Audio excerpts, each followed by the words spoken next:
Dans le prochain épisode de Un si grand soleil, tandis qu'Erwan confie une nouvelle mission à Yasmine, Myriam se montre clémente envers Gary. Attention, les paragraphes qui suivent contiennent des spoilers sur l'épisode d'Un si grand soleil diffusé demain soir sur France 2.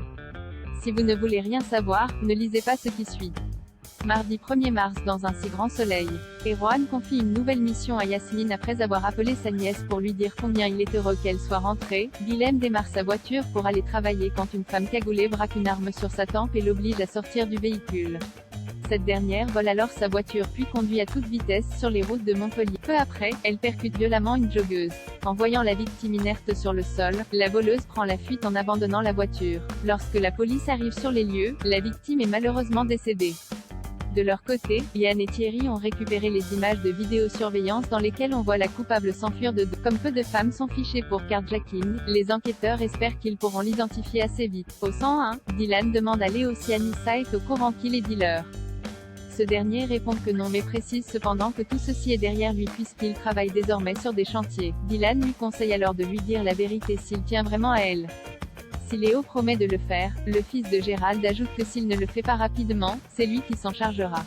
Plus tard, Hakim est parvenu à identifier une certaine Kim Lelon dans les fichiers de police. Dans la mesure où le profil correspond à celui de la jeune femme des images de vidéosurveillance, Yann sollicite un mandat de recherche auprès du procureur. Pour sa part, Yasmine reçoit un appel d'Erwan qui la félicite pour son excellent travail. Comme elle assure, il a décidé de lui confier une nouvelle mission. Elle devra donc se rendre à la maison de la rue Le Courbe où Moreau lui remettra un paquet spécial. Sur place, Moreau est en compagnie de Kim Lelon et Yasmine va devoir s'occuper d'elle. Myriam se montre clémente envers Gary. Myriam se rend au commissariat et porte plainte pour escroquerie contre Monsieur Schmitt. Elle explique qu'il s'est fait passer pour un intermédiaire d'une chaîne de magasins chinois et qu'il a organisé une grosse livraison avant de disparaître sans payer. Bien qu'ils aient pu récupérer 80% de la marchandise, le reste a malheureusement perdu.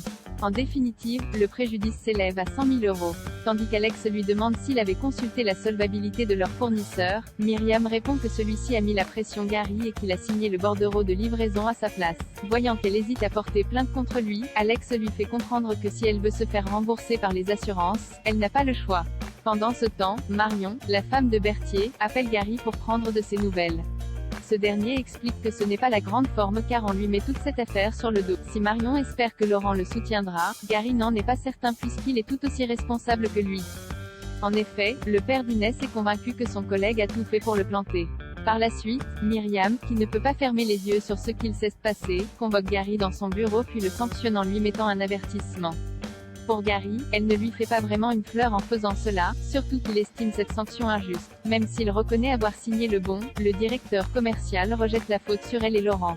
De son côté, Jacques Ravier, le rédacteur en chef du Midi Libre, rencontre la juge Alphand pour faire un bilan sur le traitement de la justice face à la violence. Selon Cécile, il y a eu une nette diminution de la violence mais une légère augmentation de la délinquance astucieuse qui regroupe les arnaques en tout genre.